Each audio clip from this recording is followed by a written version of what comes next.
Yep. Inside, I want to kill myself. We are on an 0-7 run over the last 2 days. After tonight was just complete bullshit.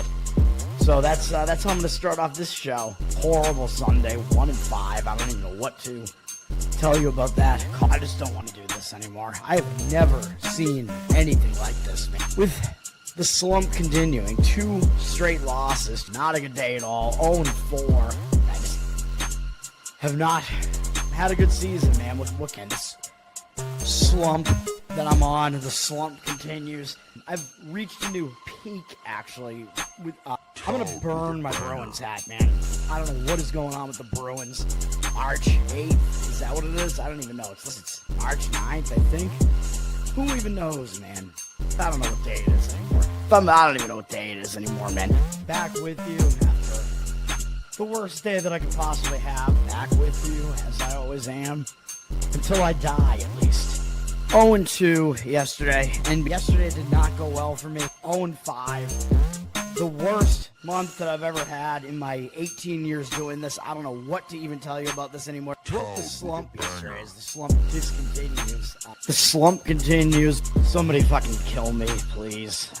I don't even know what I should do at this point other than potentially end it all.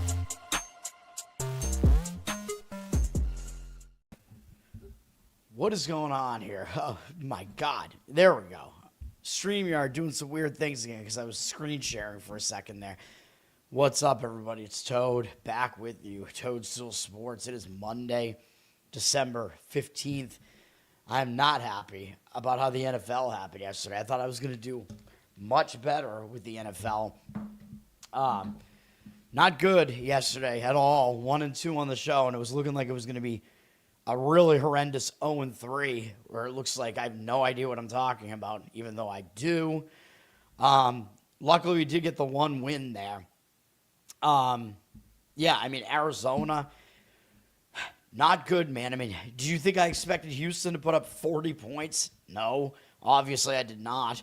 The game was statistically closer than the final looked like, because that's what Arizona always does.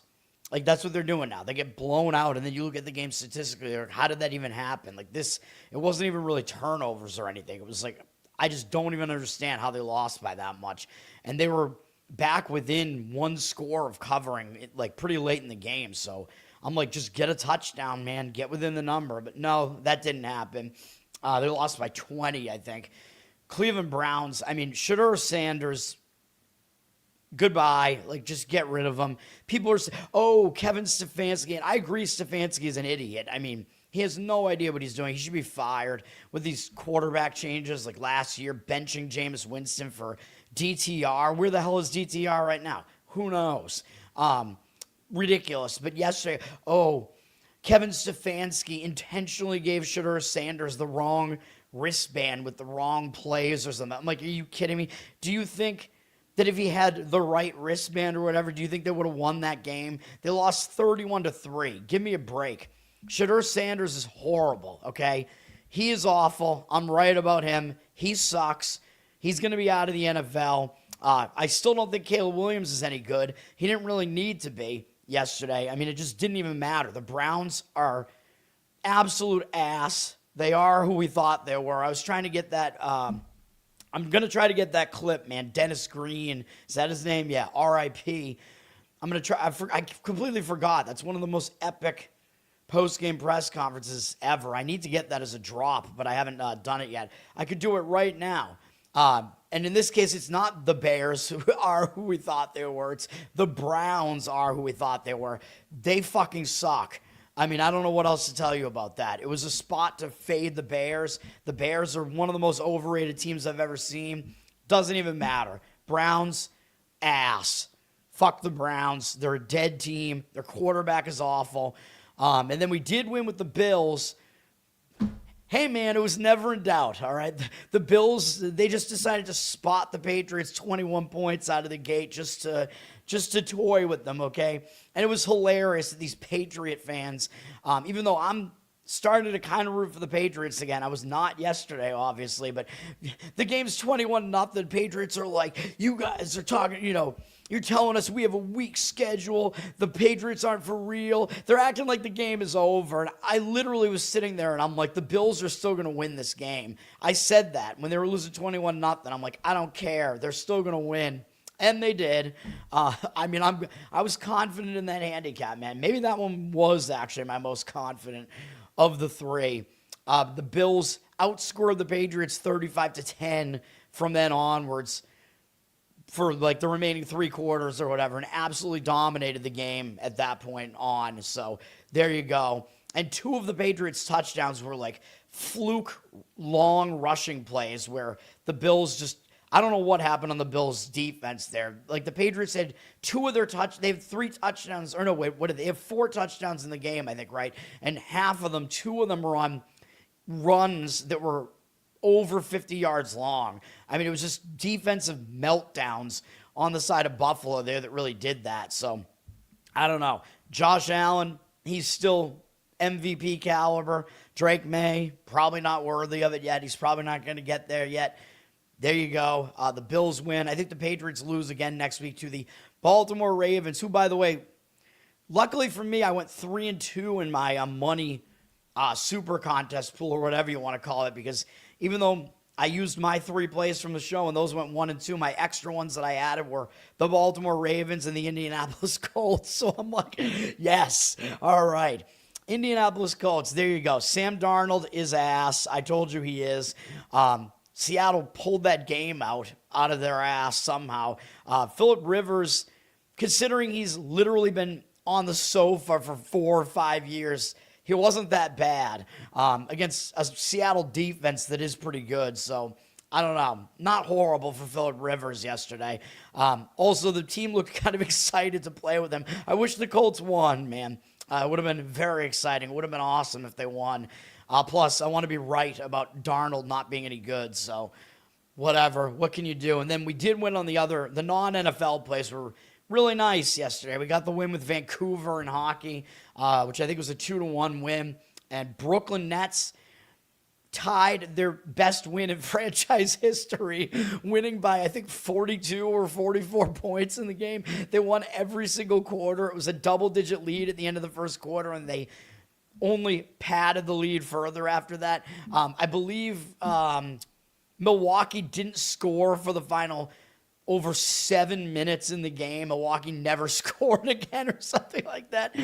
So there you go. You want a nice, you want to surf the couch like Phillip Rivers over the last 4 years or whatever. You want to have a couch surfing betting win. That was one right there with the Brooklyn Nets. There you go. It went against the market read too.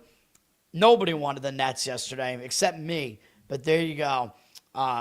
Move on to today. Today we got 2 NBA plays, even though they're only like 6 games. I like 2 of them quite a bit, and we're going with a college basketball play. Hopefully we can keep college basketball going, because we've been really good in college basketball this season so far. So hopefully that continues. We'll see. The streak continues. We'll see if that keeps going, man. And my women's volleyball is dead now, by the way. I think I'd gotten up to the point where we had like, I think I only had like 2 of the Sweet 16 wrong, but I think I had 2 Elite 8s wrong. And then my champion lost last night. Texas lost to Wisconsin. So the bracket is dead, so that's great. Nebraska's probably going to win the whole thing. Kentucky had an easy path to the Final Four. Just great. Isn't that just great? And I think it was mostly because like Cal Poly like busted up. They came from out of nowhere and busted up Kentucky's region. I don't know. I'm not paying attention. What's up, everybody? Jeffrey, what's up? Thanks for hanging out. Nate, what's up? Back-to-back 4-goal leads blown by the Penguins. Penguins are not that good, man. I don't know. Did I give out an opinion against them yesterday? I feel like I did, but maybe I'm wrong about that. I don't remember. I don't remember which way I leaned in that game. CJ, what's up, man? College basketball today. We're going to get into it in a second. I do college basketball first, and it's a very small board today, and I'm probably only going to talk about like basically the game that I have as a play, so I'm going to be doing that in a few minutes. What's crazy? Oh, the Nate, Pittsburgh Penguins, not to be trusted, man. As I keep saying, Mr. Pinsey, what's up, man? You had the Colts and the Rams. The Rams kind of got away with it, man. I did have them in my pick'em, but man, they got away with that one. I was thinking they didn't have any chance to cover that as that game got going.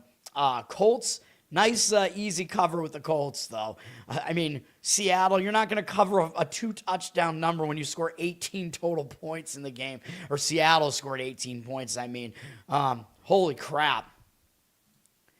The Nets, they started at 6 p.m., I believe. Man, that sucks, man. No, you got to not forget, man. I don't know. I gave it out in the morning, so there was ample time for that one. There were some afternoon basketball games and stuff on Sundays. That one was a 6 p.m. Eastern. All right. Good morning, everybody. Let's get into college basketball here. I don't know if there's anything even really worth talking about. Why is my screen... Oh, my God. StreamYard, it's fucking up right now. Hang on. How do we want to do this? Is that right? That looks right. All right, there we go. I don't know. StreamYard is messing with the layouts this morning, man. All right. College basketball, we really don't have that many games today that are even really worth talking about. I will point out Niagara at VCU because I do think VCU is kind of in a tough spot here. They're coming off a really difficult game against New Mexico.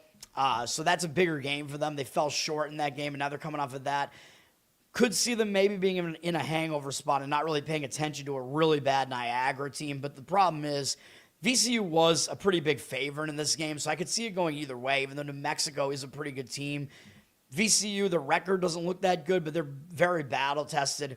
They were a big favorite in this game, and they lost as a big favorite. So sometimes when you lose as a big favorite, that team will actually bounce back in the next game. So I don't want to touch this game at all, but my first instinct on it was to lean towards taking the points of Niagara. Niagara's coming off a very ugly loss at Morgan State. They're not good. Although Niagara might even be worse. I don't know. Niagara's really not good, man. Niagara, they only have 2 wins on the season against Binghamton and Delaware State. Not impressive. But they are playing a 4th straight road game, so, I mean, I can't really tell you to jump in on that either. VCU, a 31.5-point favorite, though, with 142 total. That just seems like way too many points, even though this is a complete mismatch. Like, I don't think VCU really needs to – they don't need style points in college basketball, right? They're not going to come in and really need to blow the doors off of Niagara. Like, it might be a game, again, where they just want to get in and get out and not really have to push it, you know? All right, let's get to the best bet, and then I don't even think I'm going to talk about any of these other games because there's not much going on here. The best bet, this one is great. We're going to be on Alabama A&M +2 against North Alabama. This one, it's at 8 p.m. Eastern. It is at Alabama A&M in Huntsville, where they all go to space camp or whatever there. This is mostly a fade of North Alabama. I do not like the spot for North Alabama. Oops, my mistake. I want to bring it up in a new tab. First of all, Alabama A&M is a little brother to North Alabama. All right, so I think Alabama A&M will get up for a game against North Alabama because Alabama A&M, they're in a very small conference, weak conference. I think they basically are going to get up for any other Alabama team, especially because North Alabama made a nice run to their conference final last year in the A-Sun. Now, both teams are similarly battle-tested. North Alabama does have losses in here to Mississippi State and Clemson. I think both teams have actually lost to Clemson. But the crucial part of this handicap is that North Alabama just pulled off a crazy upset at San Francisco. And it was 2 weeks ago. But that's also part of this handicap that they haven't played for 2 weeks. That was a huge win, dude. They went to San Francisco out on the Pacific Coast. San Francisco were like 16.5-point underdogs in that game. And North Alabama won the game outright, 65-63. That is a huge upset. And now, the fact that North Alabama's had 2 weeks off, I mean, yeah, it'll help them come back east and whatever. But the problem is, I talk about this in the NFL all the time, man. When you have a bye or an extended period of rest and you're on a win streak, I think that's bad because it hurts your momentum. And when you're coming off that big win like that, like North Alabama probably has returned to campus now, you know, they've probably been back at campus for a week or so. And you know what happens. You get a big win like that. You're like big men on campus, you know what I mean? As much as you can be like, hey, the basketball team just got this awesome win, whatever. So you're really just kind of basking in that win the whole time, getting overconfident. And then after this game, North Alabama has to go back to California and play Loyola Marymount, who's been pretty hot as well to start the season. So that's a big game as well. I don't know if they're going to really pay attention to Alabama A&M, man. They might overlook this Alabama A&M team. It'll be a third straight road game as well, so I don't like what I'm seeing here. I don't like any of that, and I don't know if San Francisco is in a bad spot in that game or not. Let me see. Oh, yeah, I mean, I would say they were. I mean, San Francisco had that North Alabama game kind of sandwiched in between playing Minnesota, Colorado, Nevada. Then they played North Alabama, and then after that they had Mississippi State up next. So they was surrounded by all bigger games, so it was a bad spot for San Francisco in that one. So that's part of the reason why that happened. Now, again, we're looking at North Alabama having to play an Alabama A&M team that I just don't think they're going to pay attention to. Alabama A&M, they're undefeated at home, although granted they played mostly bad teams. Two of their losses are to Indiana and Clemson, like I said, although they lost worse to those two teams than what North Alabama did to Clemson as well, into whatever I said, Mississippi State, I think. Anyway, yes, we know that North Alabama is the better team. I know that Alabama A&M, their losses have been really ugly, but we're looking at a spread here that's 2.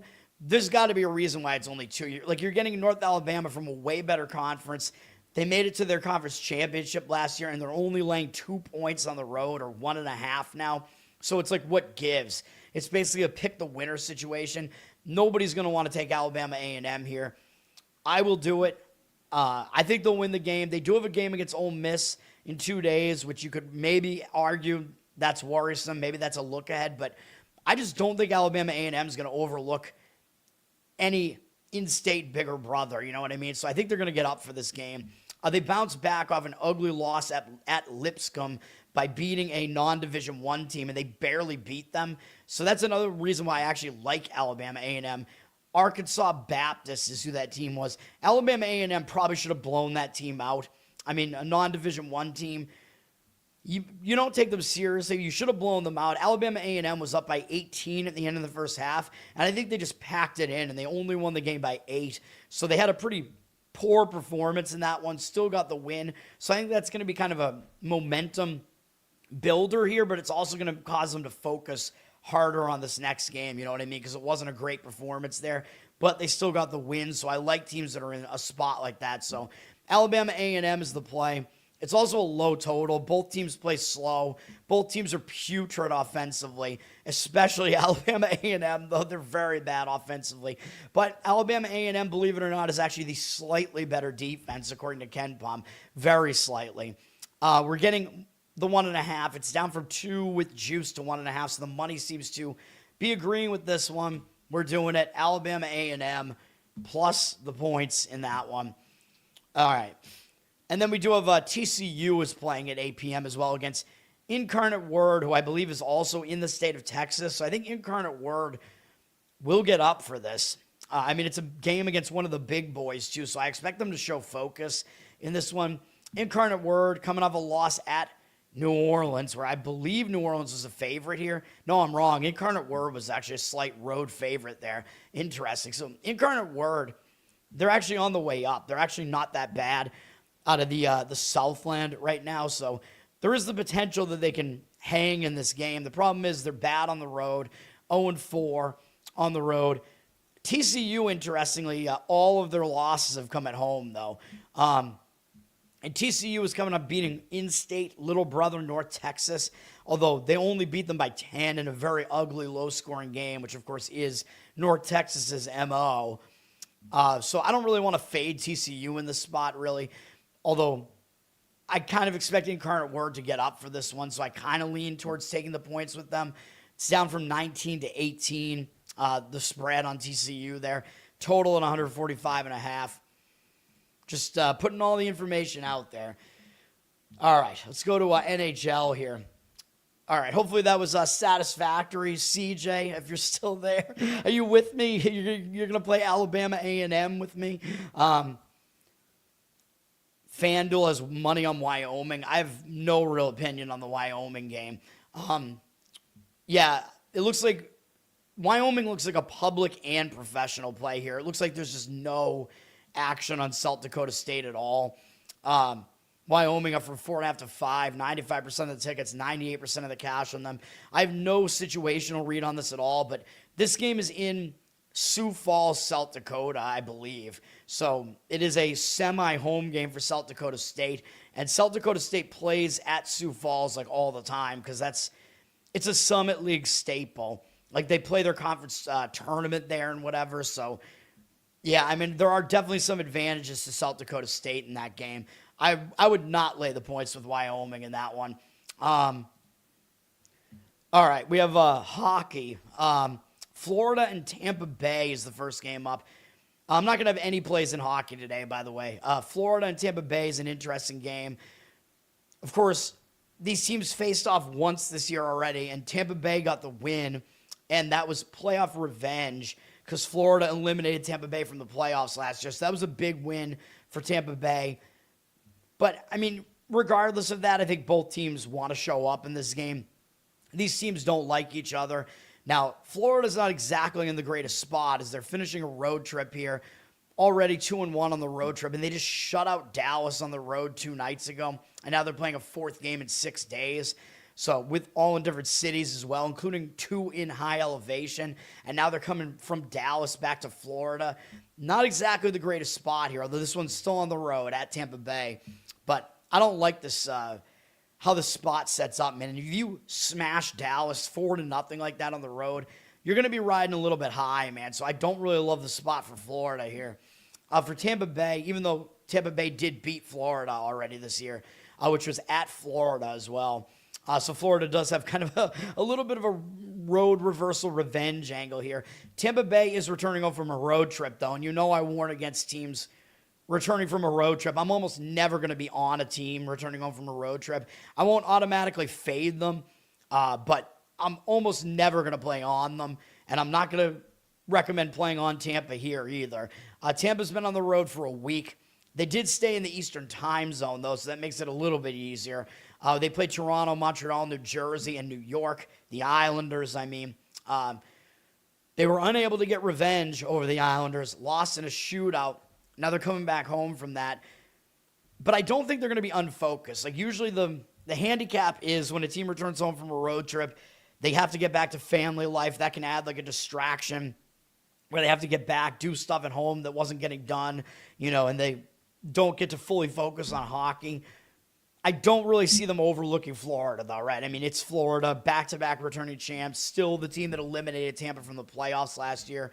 So, I can't get involved in this game at all. It's one of those games where I say, well, maybe the over makes sense on the total, but 75% of tickets and only 63% of the cash on the over doesn't look that great to me. So I would hesitate to do that. I didn't even look to see if my last over read was correct or not. But basically, when I see 2 teams in bad spots, that's just kind of my reaction to it. As far as the market read is saying Florida as the underdog. Tampa Bay down from -140 to -129. 60% of the tickets and 50% of the cash. So less of the money than the ticket percentage on Tampa Bay. And I think it's mostly because it's a return home spot. I'm not really going to disagree with the Florida side there. I'll probably give a slight lean that way because I think the return home spot is worse. It's one of the worst situational spots to be in, so I guess I'll agree with that, but not strong. Under in Predators Blues, 6 and not 5. I mean, the difference between 6 and 5 is pretty huge. Like 5 is really low for hockey. I mean, also the Blues, I mean, they play a lot of high-scoring games. I mean, I'm not surprised by that. The Blues, they can't stop anybody. Like, what are we talking about here? The Blues' goaltending is awful. Like, Binnington is a sieve. I don't know if he's playing tonight or not, but it looks like the line is 5.5 on the total, which is a pretty typical. Typically, the NHL totals range between 5.5 and 6.5. Anaheim at the Rangers. Oh boy, the Rangers are at home, where we know the Rangers suck ass at home, as I point out every time they play. The Anaheim Ducks are mediocre on the road, but better than the Rangers are at home by a lot. The Rangers are like 3-8-3 at home or something like that. Terrible at home. Anaheim coming off a pretty ugly loss 2 nights ago to the Devils. Actually, 2 pretty bad losses to the Islanders and the Devils, each by 3 goals. I mean, I'm not saying losing to those teams is bad, because those teams are all right, but still, you lose back-to-back games by 3 goals. I think you are going to show up in the next game. I think they're going to try to even up the road trip here, so I think Anaheim will be motivated in this one. The Rangers, they're coming off an overtime win over Montreal. Pretty nice win, and that's an original 6 matchup, remember. Rangers-Montreal, so maybe it means a little bit more. It might mean more than playing a Western Conference team here. So, and the Rangers still suck ass at home, even though they did get that win barely at home. I would lean towards Anaheim as the dog in this one. The money seems to agree. Rangers down from -125 to -120. 67% of tickets and 63% of the cash on the Rangers. So it looks like the money is against them. I won't disagree with that. Lean Anaheim there. Ottawa at Winnipeg.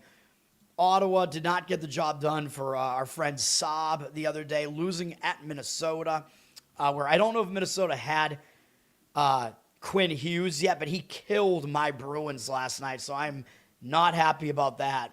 Ottawa took the loss, close loss to Minnesota. Now they got to go to Winnipeg. Will they be a bit hungover after the game against Minnesota? I don't know, but you're going to get Olmark back in net here, I'm pretty sure, because they use Merrillanen in that one, so day off for Olmark. He'll be back in net here, so you get Ottawa's better goalie. Speaking of the Bruins, I kind of miss Olmark, man. He is good. Winnipeg may really be in the worst spot here, though, because they just smashed Washington. You remember that was a play I gave out the other night on Saturday. That was our one hockey play, and it was a winner. Washington, I thought, was in a terrible spot, sandwiched in between Carolina and Minnesota after they fought Minnesota to try to get Quinn Hughes. So, great spot to play Winnipeg. They got the win. They broke a long loss streak.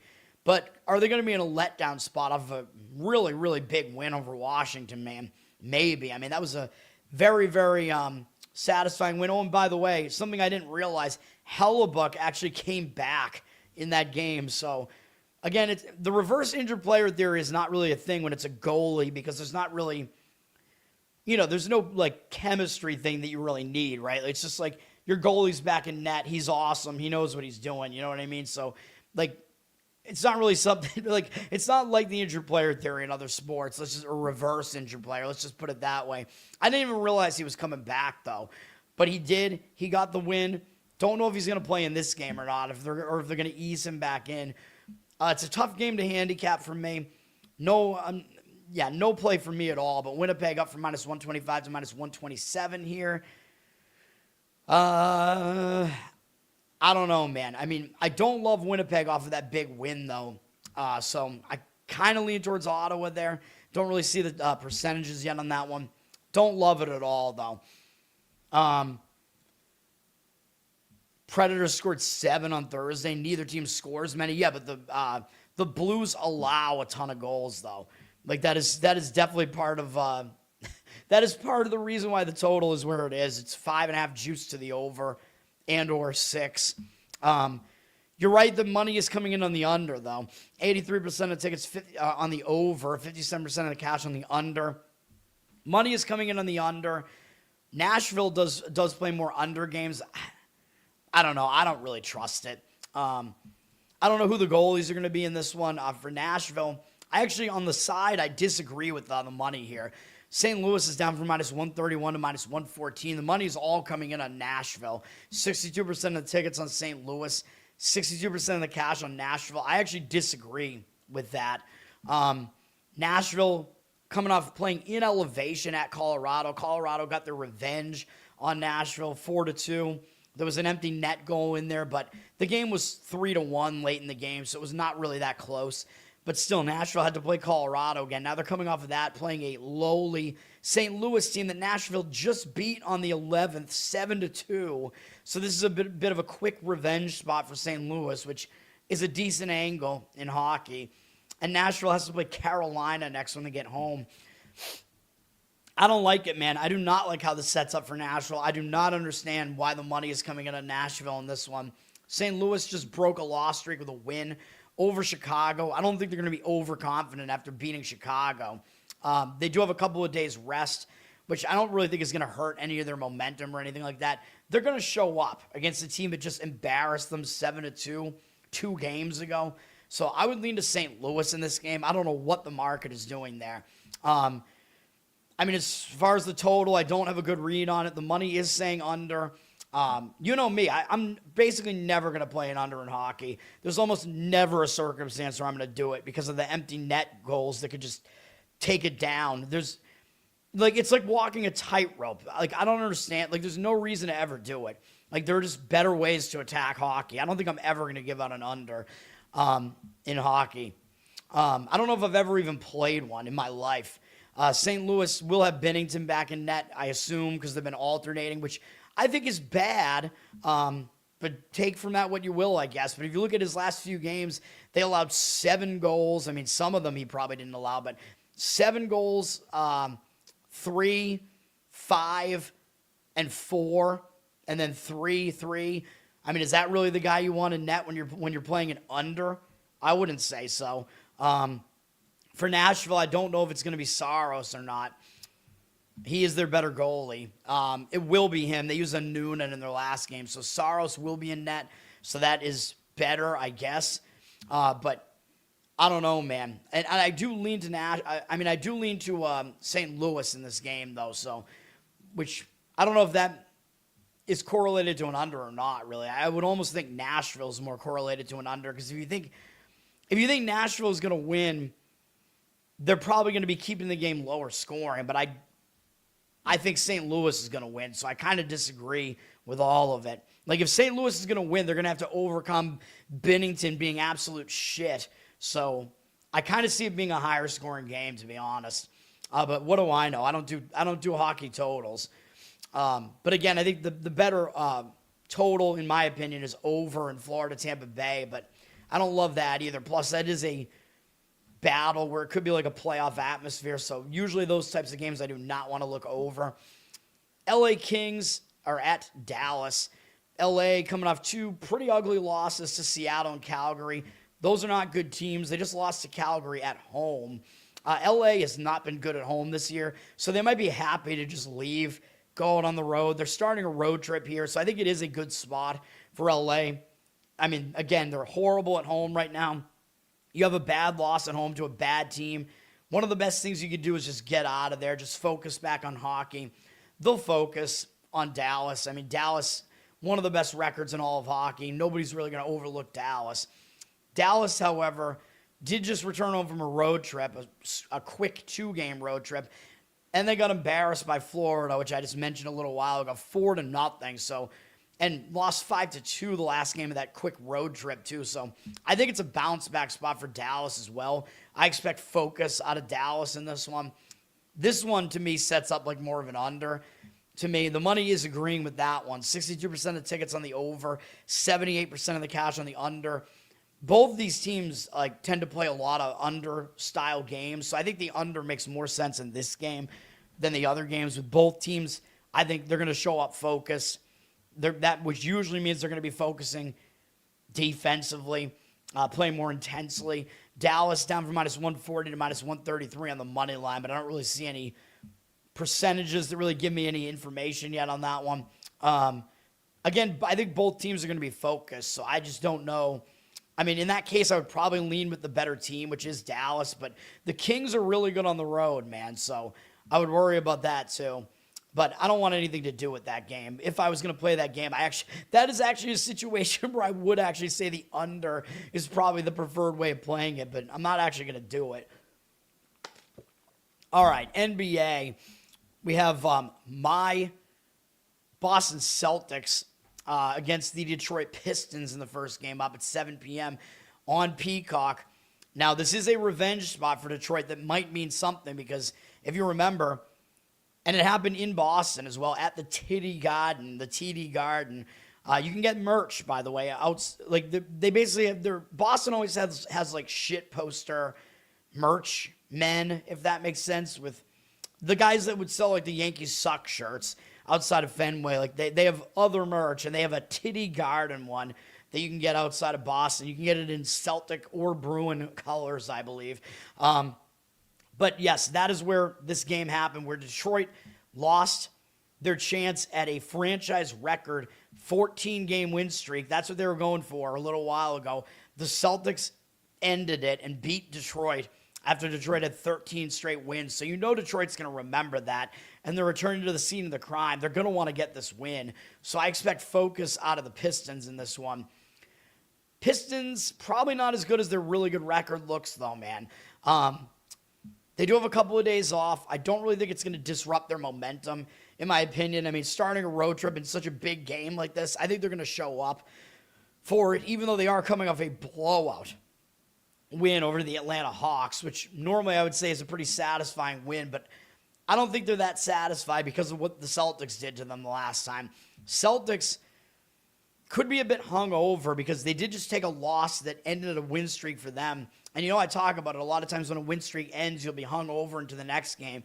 And I think that did actually happen with Detroit. And I think I might have played against them after they lost the win streak. I think I faded them, and I think we got a win on the show, if I'm not mistaken. But it could happen to the Celtics here, man. When you're rolling along and you're winning and you take a loss, sometimes you do take another loss. Celtics are returning home, but it's kind of a weird situation where they went up to Toronto, then they had 3 days off, and then they played at Milwaukee, and now they have 3 more days off, and now they're back home. So technically it's a return home spot, but I don't know if it's one where they're really going to be like totally distracted. Plus, are you really going to overlook the team that has the best record in the conference, Detroit? I don't think so. So I think the Celtics will show up. They're also, under Joe Mazzulla, the Celtics also do well, typically off an ugly loss, which is what they're doing right here. And that was a win for us on the show with the Milwaukee Bucks. Celtics just had a run of big wins, man. So I said fade them in that spot. Celtics blew the game. The Celtics were winning that game by double digits in the second quarter, and they lost the game outright by 15 as 9-point favorites. Pretty embarrassing. So I think both teams are going to show up for this one, man. The money is coming in on the Celtics for what it's worth, up from 2 to 2.5. 64% of tickets, 91% of the cash on them. I mean, in a way, it looks pretty weird, right? Like, the public is going to come in and look at this and think, how is Detroit at 20-5? How are they getting points? You know what I mean? And they're also good on the road, 8-3. Celtics pretty good at home, though, at 8-4. But it just looks way too easy to take Detroit, right? And people will probably even point out, oh, it's a revenge spot, although I think that is an angle that does work, the revenge angle. But in this case, maybe it's not the biggest thing. I don't know. Like, I think the money coming in on the Celtics is more like the numbers guys are doing that is what my opinion is. I think the situation is still a little bit better for Detroit. So I think I would probably actually still lean to Detroit in this one, because I'm not a pure numbers guy. I mean, these guys are not robots. I think the situation matters, but I would hesitate on it because, again, the Celtics are favored for a reason. The odds makers are telling you essentially these two teams are almost evenly power rated. So they're basically telling you Detroit's not actually the best team in the conference and that the Celtics are actually one of the top few teams in the conference. So interesting that's basically what the power ratings and the odds makers guys have to say. Celtics, they got to get to the playoffs and get Jason Tatum back, man, and then pull off some shockers. Come on. I'm not under any delusion that the Celtics can do this, but the East is actually easier to get through than the West, man. Even though Detroit's record is good, there's no team that's like that's like, oh, this team is going to absolutely dominate the East. You know what I mean? The West is going to be the one. The West is going to be a gauntlet where the teams just wreck each other with Houston, Denver, OKC. One of those three teams is going to get through the West, but I think it's going to be a real fight, man. So I don't know. Anyway, Toronto at Miami is the next game up. This game, both teams have a lot of time off. They both got bounced from the NBA Cup in their last games in the quarterfinals. Toronto lost to the New York Knicks. That was on Tuesday, so they have almost a week off. with 4 days, a 4-game loss streak, and now they have 5 days off. So I think that's good. Again, when you're on a loss streak, breaking that loss streak is good. You break that losing momentum. They're starting a road trip. They're going to be focused here. The problem is the Heat are in a very similar spot. The Heat also got bounced from the Cup on Tuesday as well, on the same day at Orlando, which I thought the Heat would play better in that one because it was a little bit of a quick revenge spot there too. But they didn't adjust. They lost by a little bit more that next time. So they got bounced. They went into this break on a 4-game loss streak as well. So I think, again, that's a positive because it'll break their losing momentum. They're playing this game at home, of course. Both teams look like they're in positive spots, man. So I think the angle is probably you just got to lean to the better team, which is the home team, which is the Heat. They're up from 5.5 to 6. 73% of tickets, 84% of the cash on the Heat. So I agree with the Heat generally. And people are probably going to look at this and think, well, wait a minute. Toronto's 15-11. The Heat are 14-11. But I'm getting 6 points with Toronto. It almost looks too easy to take Toronto, right?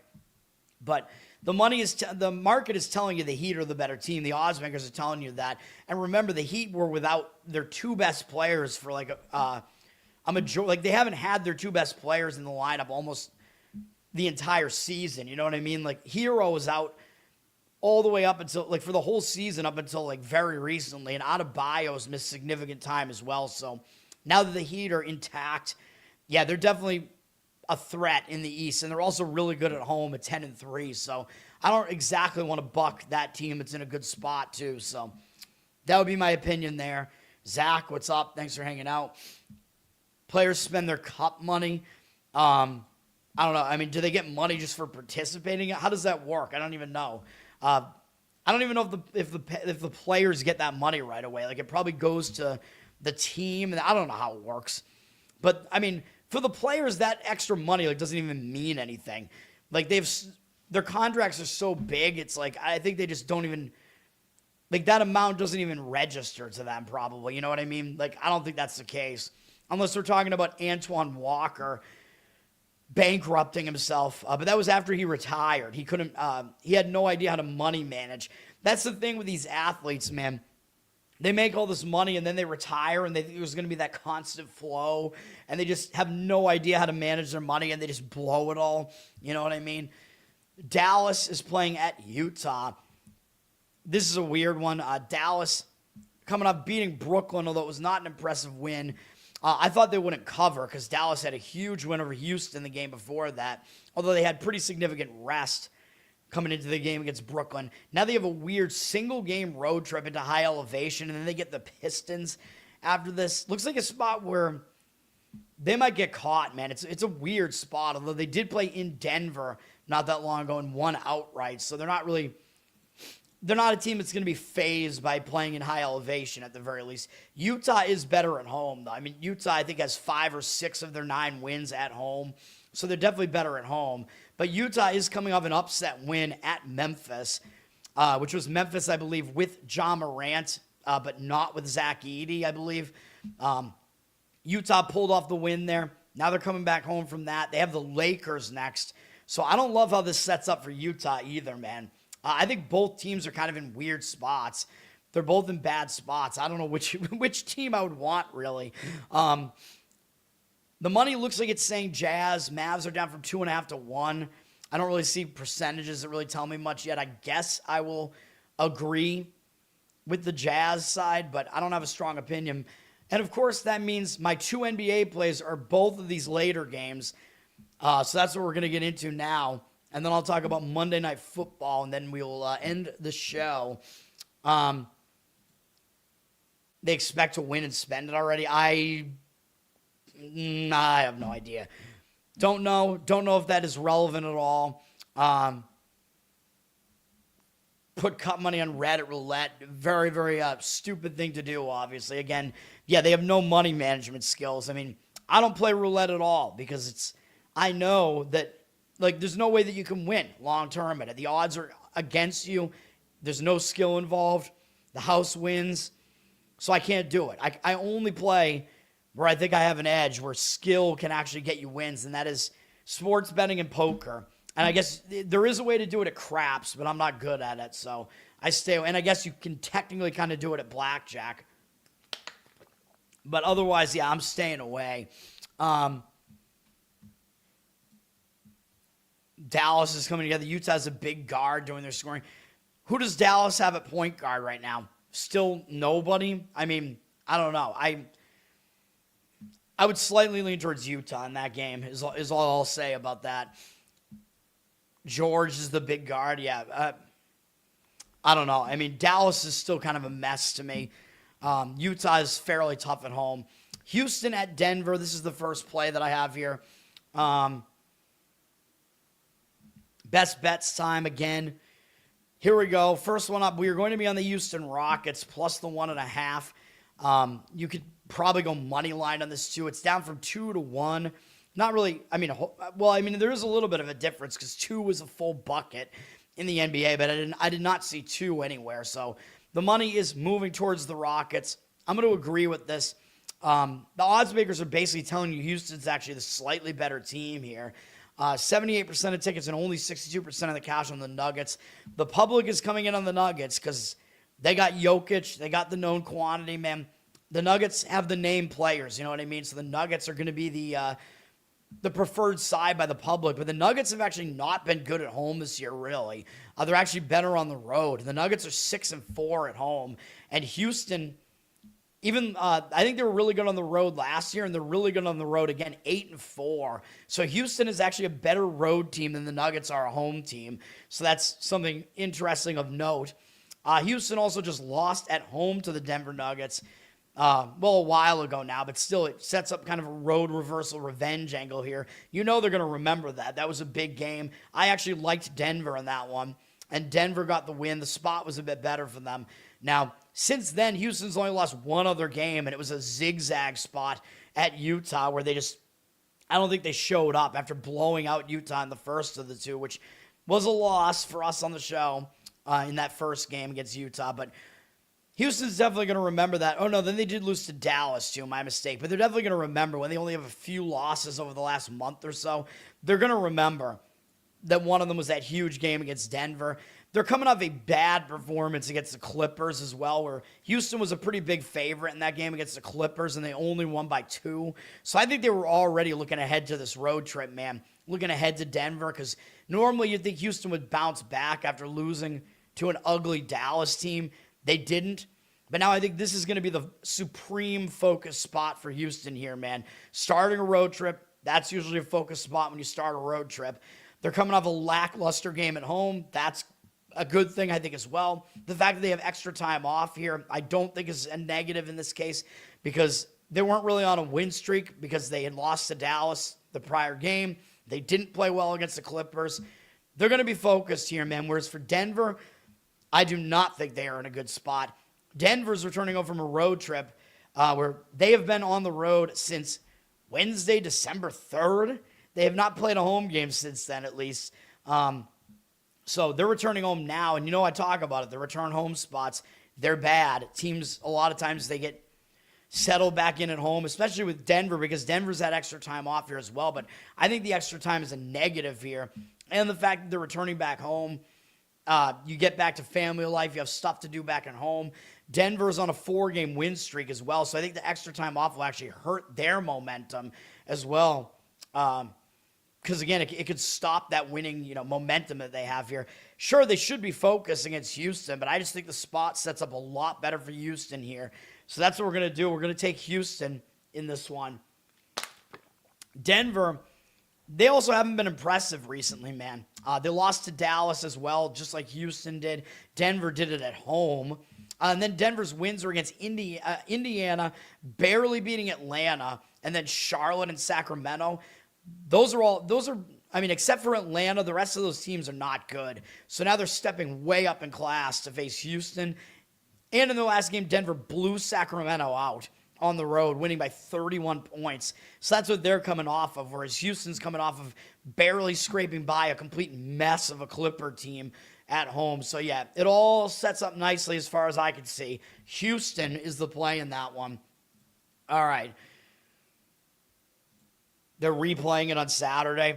Yeah, I mean, basically, if this game has some weird outlier result, it'll probably make sense to zigzag it in the next game. But other than that, I don't have a whole lot else to say about that.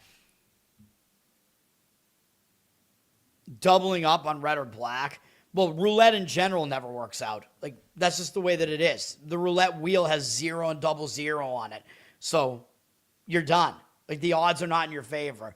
Red, you get 50-50 odds on red, but your odds of winning, playing either red or black, your odds are less than 50% to win, regardless of which one you play, because of the 0 and 00. So, again, the house, everybody knows this, but people still play it because they're addicts or they just like the entertainment of it or whatever.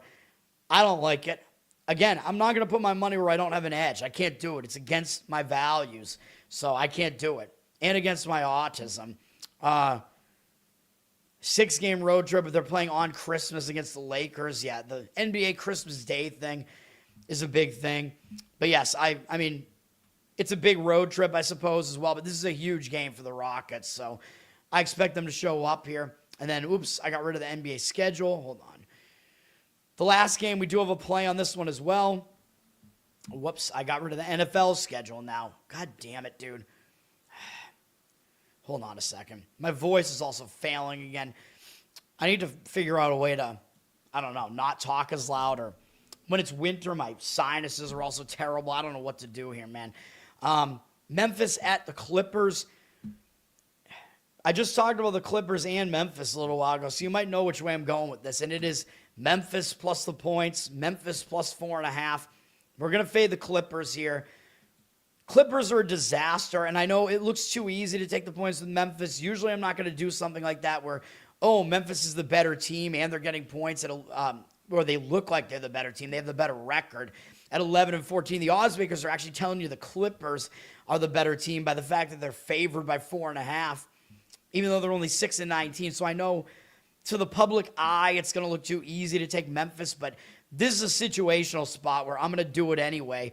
Clippers, by the way, they suck at home, 3-7. After they got their new arena last year, they were really good at home for a while, but that has not been the case this year. Clippers seem to have almost no home court advantage.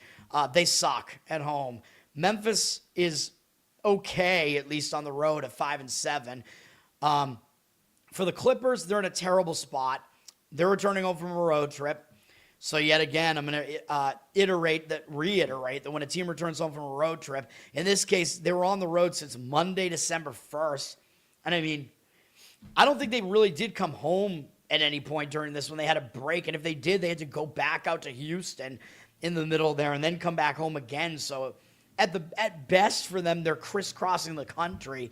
So that's not good either. But returning home from a road trip, I'm going to talk about it. Bad spot. You return home from a road trip and you get distracted. You get back to family life. Now, I realize that they've lost to Memphis twice since Friday, November 28th, losing at home by 5 and losing on the road by 9.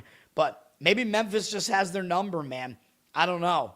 Like, again, I see this being a distracted spot. And if you look at what the Clippers do next, they got to play Oklahoma City on the road. Then they come back home and play the Lakers in Houston. Those are way bigger games. So I don't know if the Clippers are going to get up for this, man, even though they did lose twice to Memphis.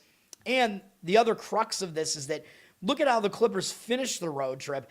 They played Minnesota and Houston on the road, and they played both of them really close. The Clippers were substantial underdogs in both games, and they almost won both games and fell short in both. And you know I talk about it. When a team falls short as a big dog like that, they tend to come up flat in the next game. And now they're doing this off of back-to-back games, plus returning home from a road trip, plus it's a sandwich spot where they have bigger games up next.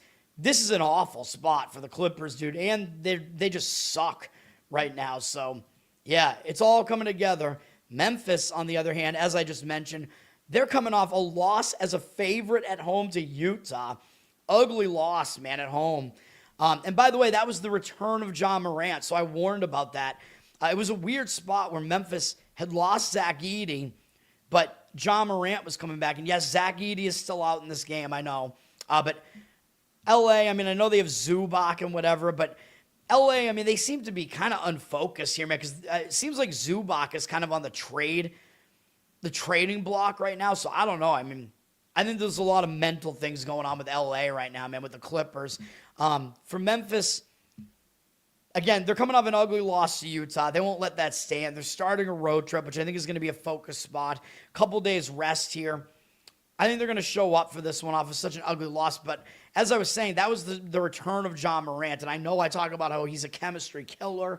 I don't like him in the lineup, but that was a reverse injured player spot. You know, when your star player comes back, he has to get used to playing again. The team has to get used to their roles again with him back. The line usually over-adjusts to him coming back. So it's all a very bad situation. But usually you get that game under your belt. You get it out of the way. You usually play a lot better in the next game. And Ja Morant, I mean, he was taking a lot of shots in that game, and he was off. He had a bad shooting game. He put up some numbers, kind of, but like I think he did have a double-double in the game. I think he went 20-10 even between points and assists, but his shooting percentage was horrific in the game. So I think Memphis is going to have a much better performance this time, man. So we are going to go with Memphis. The market read, I believe, does agree with this as well, or it was. It's not now. It was. Don't care. It's a spot play. My NBA's been good over the years, so we're going to do it again. I faded the market yesterday, and we got a blowout win with the Nets. So Clippers down from 5.5 to 4.5 here. They got 64% of the cash right now, though, with 80% of the tickets on the Grizzlies. I think that might be more of a numbers thing. Again, I'm going to disagree with the numbers, guys, when I see a strong situation like this especially. The situation screams Memphis in this game to me. But yes, again, I did say that it's a situation where the number guys are just not going to agree with it. But these players are not robots, man. The situation matters more than the number. This is not just all math and computers. You know what I mean? Human behavior is a huge element here. I'm an Austrian economist, praxeological handicapper is what I call myself. So it matters. It matters big. It's been successful for me, so we're doing it here. Again, I think the professional money, if it is coming in on the Clippers, it is just because the number looks weird, right? Like, if you look at the records, you think Memphis is the better team. The odds makers are telling you that they're not. But this is one of the rare situations where I think the situation is really strong and in disagreement with it. So Memphis is the play in that one. So there it is.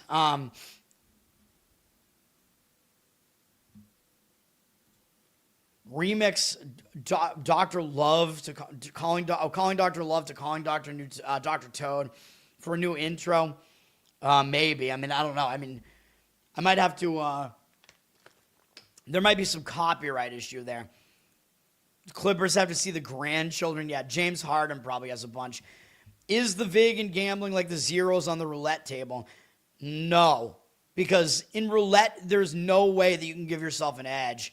I mean, in theory, sort of. Like it's the way that the odds makers will try to give themselves the edge, and for the most part, it does.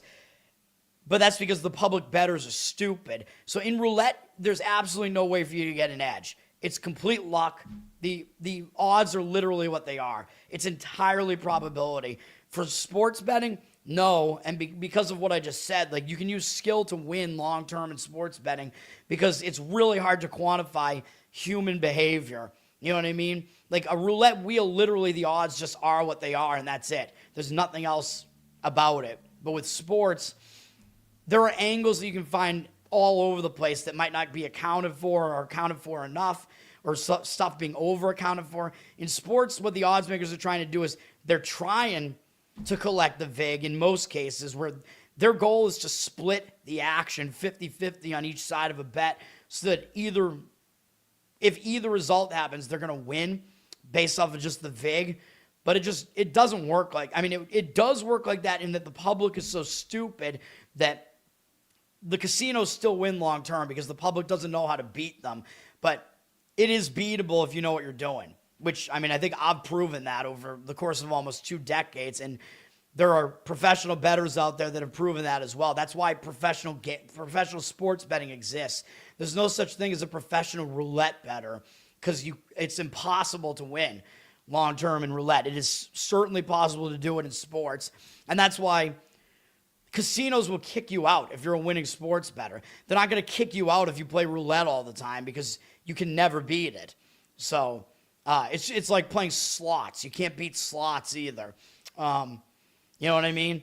So the casinos will not kick out winning poker players, though, usually because you're taking money from like the other players at the poker table. You know what I mean? So the casinos will take a rake always, but if you're good enough at poker, you can overcome the rake, and usually it takes a little bit less actually to overcome the rake because you just have to beat like your opponents in poker, you know what I mean? So definitely you can win at poker as well, and there are guys that do that too. Although I think poker, there might be a little bit more luck involved than there is in sports betting. If you know what you're doing, I don't know. I've done both, but I only did poker for like 2 years. So I don't know. I wasn't really professional at it. It was just like a side thing while I was in college. So I don't know. And then the government banned it, and then that's when I started doing sports betting, although it was at sites that we're not allowed to talk about here. But now it is legal here. But online poker is still not legalized. I mean, re-legalized. Maybe there's hope that online poker will come back. I mean, it should. It was a booming industry, man. And I don't know. Like, poker got a huge boom with the amateurs starting to win the main event at the World Series of Poker with Chris Moneymaker, which is actually his name. I know we're living in a simulation, but he was the first amateur to win the World Series of Poker main event. And after he did, the field blew up. And then amateurs won almost every single one since then because there were just too many that flooded the field. But poker was massive, like back between 03 to 07 or whatever. So like basically while I was in college, then it got banned. Like at its peak, the government decided to ban online poker, which is really, really kind of insane when you think about it. All right, let's talk about the NFL here. The roulette dealer can give you an edge. I don't know. Can they rig the roulette wheel? Maybe. Maybe there's some rigging going on. I think state lotteries are rigged, but that's a different story. State lotteries, if you look into it, extremely high percentage of state lottery winners are politically connected individuals. Okay, let's go to the NFL game here. I mean, I talked about it on my show the other night. My thoughts on this really have not changed. It's Dolphins at Steelers. I don't have a play on this one, but I don't really like the spot for Pittsburgh here. Pittsburgh is coming off a big win, man, at Baltimore. Pittsburgh-Baltimore, we know. I mean, that's a rivalry that goes way back. Those teams really don't like each other.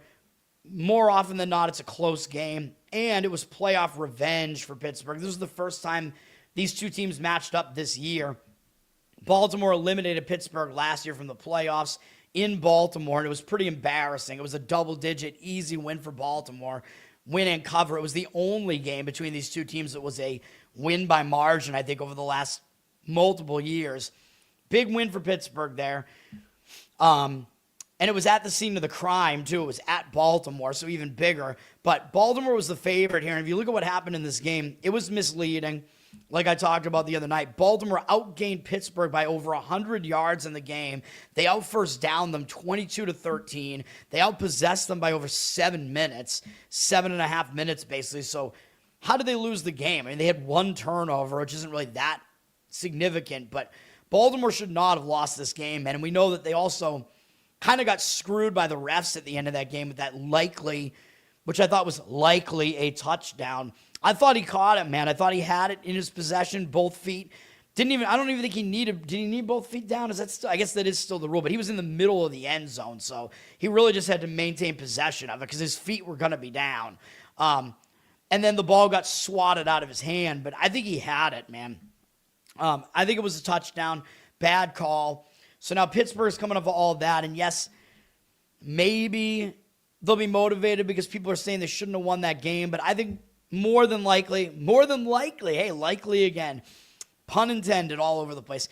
I think it is a letdown spot, man. That was just too significant of a win for them, and it gave them sole possession of first place in the division. I know Baltimore won, so Pittsburgh has to keep pace with them here, but Pittsburgh does now own the tiebreaker over Baltimore, so if Pittsburgh loses this game and they fall into another tie with Baltimore, Pittsburgh is still atop the division because they have the tiebreaker, so that's big.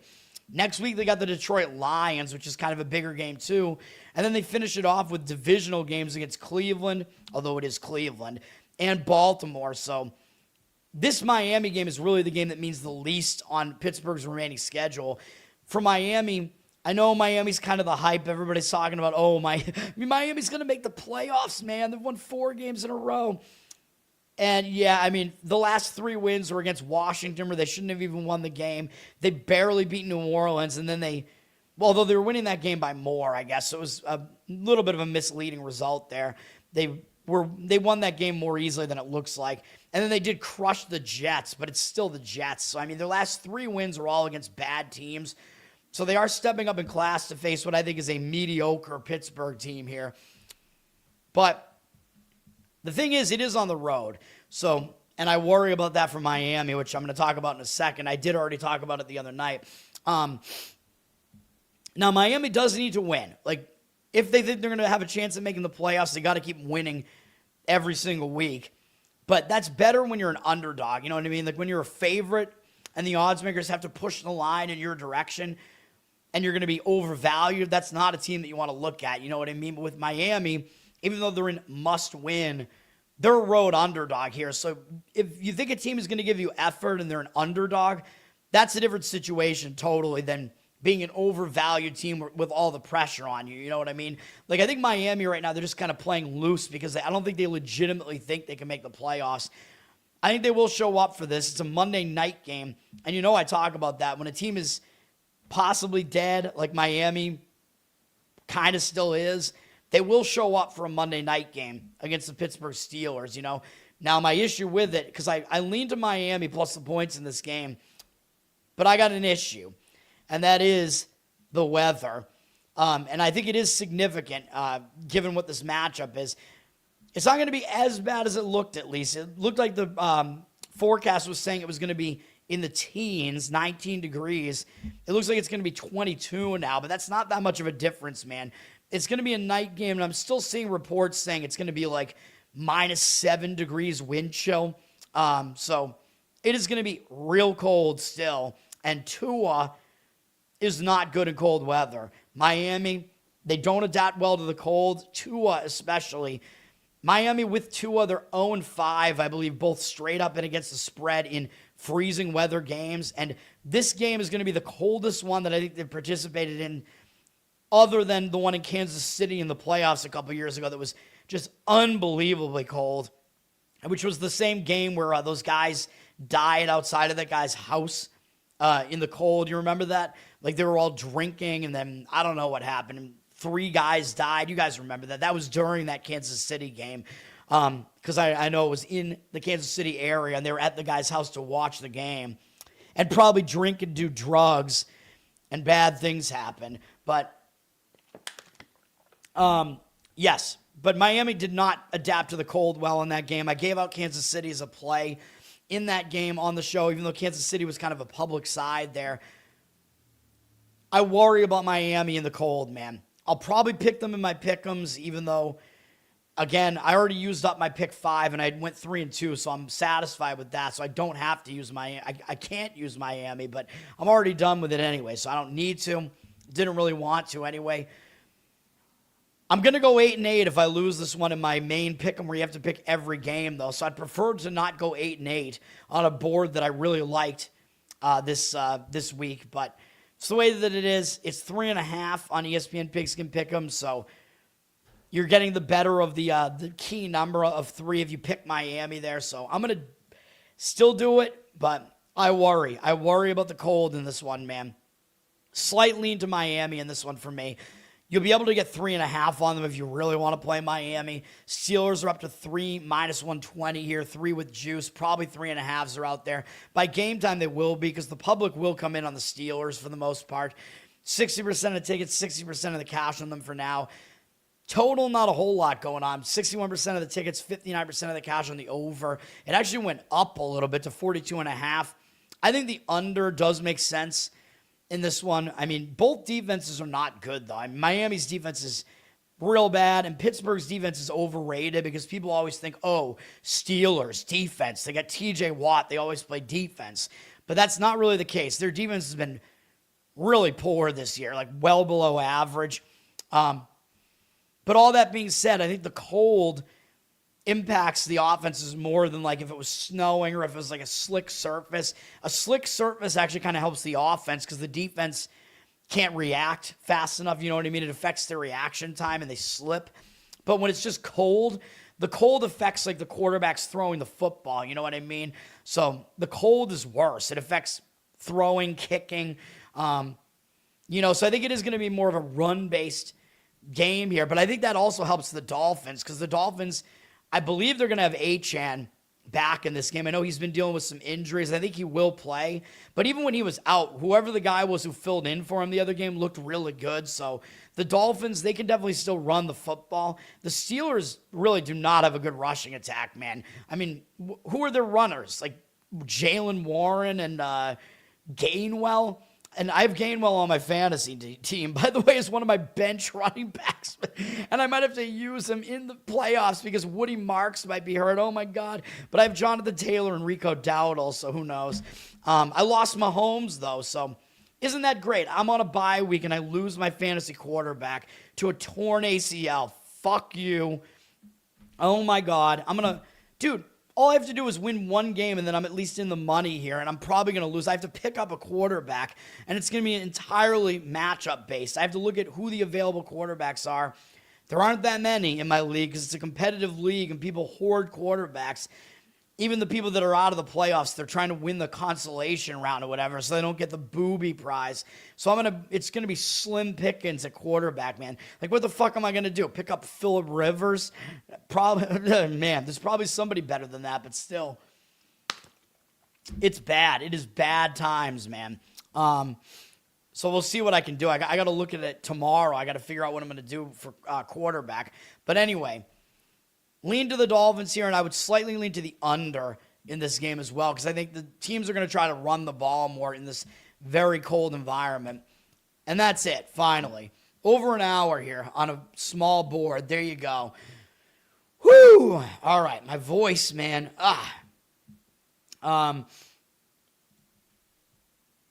Throw the ball and hit half of the... I don't know how the roulette dealer actually does it.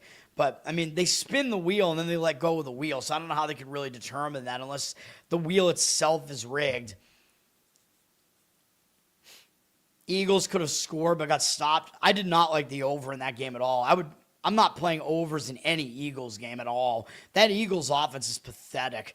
Like, I didn't expect the Eagles to score 30 or whatever, but I thought that game was going to be nowhere close to an over. But the Eagles were getting real greedy anyway. So, dude, who goes for it on fourth down when you're up 31 points, 31-0? Just an asshole move by Sirianni, man. It just makes absolutely no sense. Fuck him for that. Sirianni with his gay earring. If you've seen what he looked like when he was a wide receiver or whatever in college, I can't stand that guy. He sucks. Fuck Sirianni. Fuck the Eagles. Fuck the Philly fan base. They're probably the worst fan base in all of sports. A bunch of drunken, violent morons. Steelers by 100. That's not going to happen. The story about the guys freezing in the yard. I have no idea, dude. I think the homeowner, absolutely, at the very least, he knew what was going on. And he lied because he knew that he was allowing all of that to happen in his house, and he probably should have been charged with something. Last place booby prize, it's the Sacco trophy. I don't even know what it is this year, actually. I don't have to worry about it because I'm in the playoffs. I don't know. I forget exactly what it is. It's usually something not crazy this time, though. Like, I forget what we even do now. Like, because everybody's all over the country, and it's kind of like, I don't know. We can't really do that much physically or in person anymore. For a while, the winner of the consolation got to choose the location of the in-person draft the next year, because everybody thought it was like, oh, we're just gonna go back to Vegas again to do it or whatever. And I got it this one year, and I was like, we're gonna do it in, because I wanted to like fuck everybody, because I was like, if you're not gonna be at the draft, I want a competitive advantage. So I'm like, if you're not gonna be at the draft, then you lose, baby. So I was like, I'm going to pick some place that nobody's going to want to go to, and like half the league will like not show up. But the league basically just voted against. They're like, we're not going to allow this. I said we're going to do it in Alaska, but I was nice. I was like, we're going to do it in like Anchorage. I think I was like, we'll do it in the biggest city in Alaska. Come on, there'll be stuff to do. Like you can get there. People were like, no, we're not doing that. I'm like, okay. I tried, and that was the end of that whole thing. But yes, but my league is so competitive that everybody's just trying to win anyway, even in the consolation, which is really bad because I was only carrying Mahomes at quarterback and nobody else. So I don't know. In Maine would be closer to me, like northern Maine in the middle of nowhere. That would have been even more strategic because it's really hard to get to some of those places. We'll have it on the top of one of the mountains. Not a fan of Sirianni. All right, that's going to do it, man. My plays today, long show for not a huge board here. College basketball, Alabama A&M plus the points. NBA, Houston Rockets plus the point and a half, 2 points, whatever.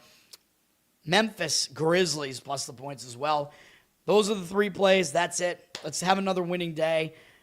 Let's have a good Monday. Let's keep it going, man. Learn to Toad on Twitter. Got subscriptions there now if you'd like to subscribe. Jeffrey is a subscriber, one of 2. Thank you, Jeffrey. He's in my group chat that I have for subscribers, and the other guy hasn't updated his X, so it's just us, and there's not a lot going on in there right now. I'm gonna do some subscriber posts soon, all right? I'm gonna get some Uke stuff up there and whatever. Maybe bring back some old Uke stuff. This is not on Twitter anymore. I got to figure it out, but I'll post some subscriber stuff. Got to do it, man. Like, subscribe to the show here, of course. Give me good comments. Listen on audio, iTunes or Apple, Spotify, whatever. Give me good reviews over there. Covered in Uke is my Uke channel on YouTube. You can check that out. Patreon.com/LearnToToad, and there's a bonus Uke Spotify feed there, and you can do Uke requests there that I will never get around to. Got to get back on there and at least check. I got to update, at least get the Christmas ones up there that I haven't done yet to match what I have up on my other stuff.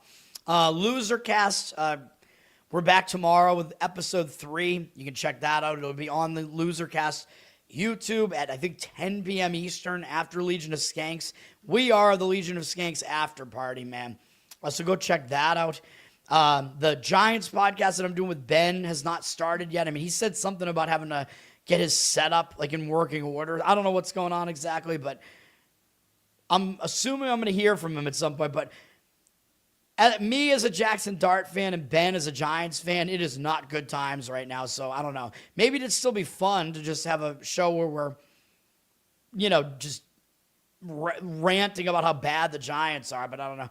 My lean was correct in the game yesterday. I said Washington was my opinion in that game, so I did get that one correct.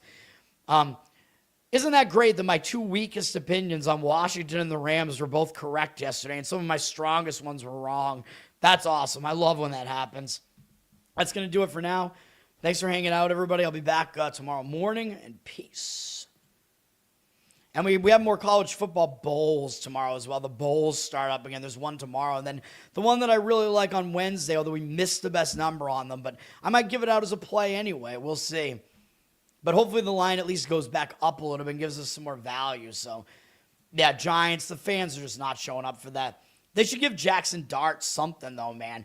I mean, come on, man. Show up for Jackson Dart at least until he gets, until his career ends because he gets too many concussions. That's going to ruin my prediction. I said Dart was the best of this draft class. I think I was right about that. But he's taken too many hits, man. He's got to listen to Gruden. John Gruden should be the new coach of the New York Giants. Bring him in. He'll have to move from Florida, though, to cold weather as an old man. So I don't know. Older, at least. But that would be awesome. He loves Jackson Dart. So come on, man. Coach Jackson Dart. Tell him to not take as many hits. And tell Scatterboo that as well. Giants should be an improved team next year, though. I mean, they're losing a fair amount of close games this year. So, all right. We'll see. But that's going to do it for now. Peace. Until tomorrow.